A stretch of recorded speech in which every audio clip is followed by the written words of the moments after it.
University of Nottingham ওনারা research করেছিলেন 840 জন British পুরুষের উপরে তারা এই গবেষণাটা করেছিলেন এবং উনি একজন ইটালিয়ান বর্ন পলিক্সেনি ডিমিট্রোপুলো উনি বলছেন যে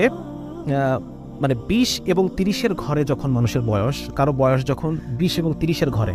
21, 22, 23, 24, 25, 38, 39, 40 এই যে মানে 20 এবং 30-এর ঘরে যখন বয়স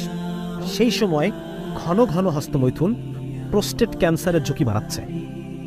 ওনারা গবেষণায় পেয়েছেন প্রোস্টেট ক্যান্সার, পুরুষের প্রোস্টেট নামে একটা জায়গা থাকে আমাদের যে মানে ওই প্রস্রাবের যে ব্লাডার, প্রস্রাবের ব্লাডারের ঠিক নিচে প্রোস্টেট নামে একটা অঙ্গ আছে, যেই প্রোস্টেটটা মূলত মানে দেখা যাচ্ছে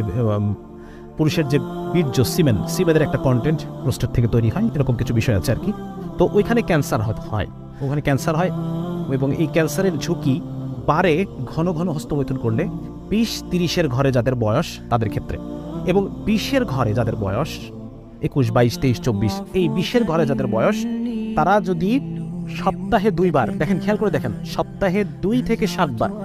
সপ্তাহে 2 থেকে 7 বার যারা হস্তমৈথুন করে এই বয়সে 20-এর ঘরের বয়সে তাদের প্রোস্টেট ক্যান্সারের রিস্ক 79%, 79% রিস্ক। যারা 20 থেকে 30-এর ঘরে বয়স, 20-এর ঘরে বয়স প্রতি সপ্তাহে 2 বার থেকে 7 বার পর্যন্ত যারা করে তাদের প্রোস্টেট ক্যান্সারের বৃদ্ধ বয়সে গিয়ে প্রোস্টেট ক্যান্সারের রিস্ক 79%। এবং 30-এর ঘরে যাদের বয়স, 30-এর ঘরে যাদের বয়স তাদের 31, 32, 33, 35 সপ্তাহে একবারও যদি তারা করে, সপ্তাহে একবার বা তার বেশি, একবার বা তার বেশি, তাদের প্রোস্টেট ক্যান্সারের রিস্ক 69%, প্রায় 69%। সুতরাং মানে এটা একটা ফাইন্ডিং, তারা রিসার্চ করে 840 জন পুরুষের উপরে রিসার্চ করে তারা এই ডেটাগুলো পেয়েছে।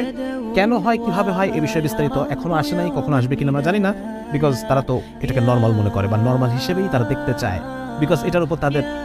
মানে $100 বিলিয়ন ইন্ডাস্ট্রি রয়েছে। সুতরাং তারা তো চায় না এটা খারাপ প্রমাণিত হোক। তবে জানি না, এটা হয়তো আমরা কোনোদিন সামনে জানতে পারবো যদি আমরা মুসলিমরা এগুলো নিয়ে গবেষণা করি। আমি এই জন্য খুব গবেষণা করতে উৎসাহিত করি সবাইকে যে আপনারা গবেষণা করেন, যে মুসলিমরা যদি কখনো আমরা গবেষণা করি হয়তো এই বিষয়গুলো নিয়ে আমরা আরও বিস্তারিত জানতে পারবো। তো মোট কথা এটা যে এই হস্তমৈথুনের এটার পরিণতি, শারীরিক পরিণতি খুব বেশি ভালো না, মানসিক পরিণতিও ভালো না, এবং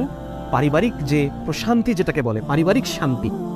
একজন সফল পুরুষ হিসেবে যে পারিবারিক শান্তি, এটা যারা হস্তমৈথুনে অ্যাডিক্টেড, পর্নোগ্রাফিতে অ্যাডিক্টেড, তারা এটা থেকে বঞ্চিত, এটা থেকে তারা মাহরুম। ঠিক আছে না?